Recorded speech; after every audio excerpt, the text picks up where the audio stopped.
In Teen Titans, on Saturday at 9:40 p.m., Starfire would make her way to a devastating scene as Beast Boy and Cyborg just got their asses whooped by Deathstroke.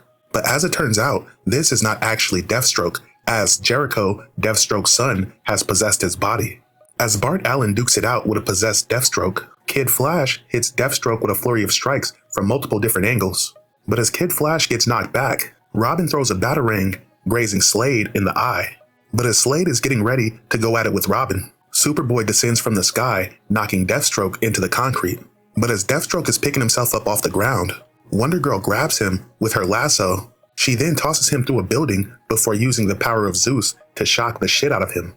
As a possessed Deathstroke is on his knees, seemingly at the mercy of the Titans, he looks at Superboy and Jericho uses contact and proceeds to leave Deathstroke's body and possess Superboy.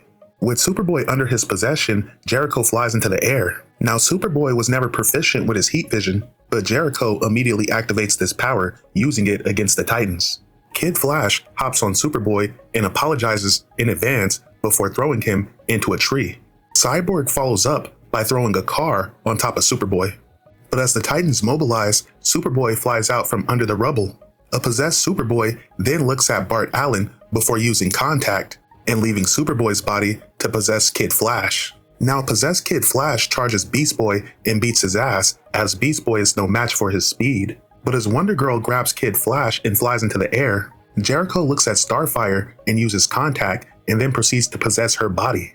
Starfire blasts Wonder Girl into the concrete and then proceeds to grab Beast Boy by the neck. Beast Boy begs and pleads with Jericho, but Jericho is attempting to teach the Teen Titans a lesson. But before a possessed Starfire could finish off Beast Boy, Raven, daughter of Trigon, arrives. Jericho then looks at Raven and proceeds to use contact, attempting to take control of her body. But as Jericho gets sucked inside the void of Raven, she tells him she tried to warn him.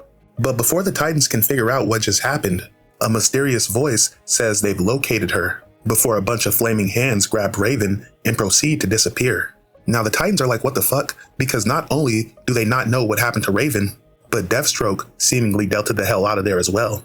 The Titans head back to Titan's Tower to regroup. The next day, as Robin walks with Bart, Bart tells him he's ready to accept the moniker of the Flash. But elsewhere at Titan's Tower, Superboy finds Wonder Girl on the roof. The two of them sit together and share a moment before getting a little closer and sharing a kiss. But as the two of them are kissing, somebody grabs Superboy and seemingly tosses him into oblivion. Wonder Woman has arrived and she's pissed off as she told Wonder Girl not to join the Teen Titans to begin with. To be continued.